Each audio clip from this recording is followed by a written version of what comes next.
Up next is an interesting chat with filmmaker Mahesh Bhatt, जो produce कर रहे हैं विक्रम भट्ट की next directorial venture Love Games. He spoke about the bold film, censor board, and a lot more. Listen up.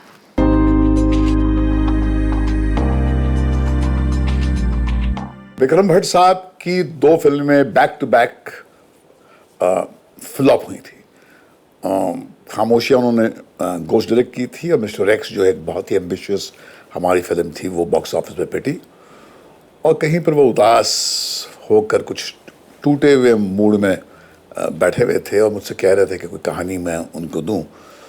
तो मैंने उनसे कहा कि देखिए विक्रम जी, अगर मैं आपको इस वक्त कहानी दूंगा तो आप ज़िंदगी भर के लिए अपाहिज हो जाएंगे। जब आदमी टूटता है तो उसके लिए एक अवसर भी होता है उस वक्त कि वो अपनी गहराइयों से कुछ ऐसी दास्तान निकाले जिससे एक नया सफ़र शुरू हो। तो तुम अपने अंदर झांक के देखो कि तुमको क्या बनाना है। मैं चाहता हूं कि तुम अपनी आवाज़ बुलंद करो ऐसे वक्त पे जब कोई तुम्हारा साथ नहीं दे रहा है। बड़ा उसको कॉन्फिडेंस आया और फिर उसने ये कहानी बुनी।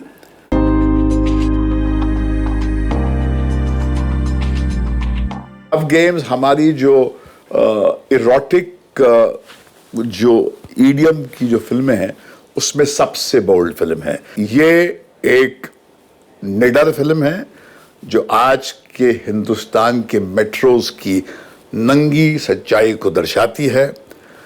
मल्टी पार्टनर रिलेशनशिप, स्विंगर्स, ये एक रियलिटी है जिससे आप आंख मिलाते हुए डरते हैं, मगर जो समाज में नौजवान जीते हैं वो इस सच से वाकिफ हैं।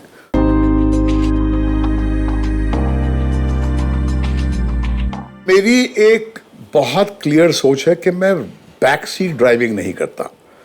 मैं अपने जूनियर्स का सम्मान करता हूं, उनकी सोच को सलाम करता हूं। वो अगर मेरे पास आते हैं, मुझसे कुछ पूछते हैं तो मैं उनके दायरे में रहते हुए उन्हें एक रिस्पांस देता हूं और फिर उनसे कहता हूं मगर ये उनका अधिकार है कि वो मेरी बात एक्सेप्ट करें या रिजेक्ट करें। अगर मुझे अपनी बात मनवानी है तो मैं डायरेक्शन क्यों छोड़ता।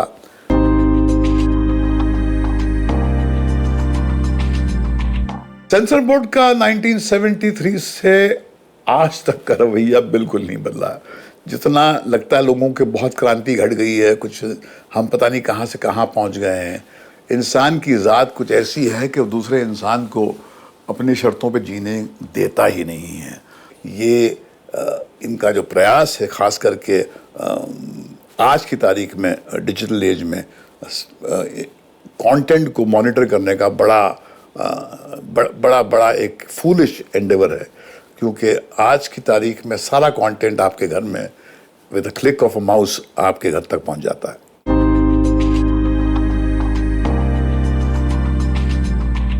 पॉसिबल नहीं कि आप दूसरों की बेटियों के साथ में हिंदुस्तानी सिनेमा के दायरे में रहते हुए कुछ ऐसे रोमांटिक सीन करेंगे और जब आपकी बेटी आएगी तो आप एक्सपेक्ट करेंगे कि अलग स्टैंडर्ड्स अप्लाई हो। तो अगर किसी और की बेटी मेरे पिक्चर में रहकर वो सीन शूट कर सकती है तो मेरी बेटी भी किसी और फिल्म में ऐसे सीन शूट कर सकती है। ये मुझे कोई ऑब्जेक्शनेबल बात लगती नहीं है।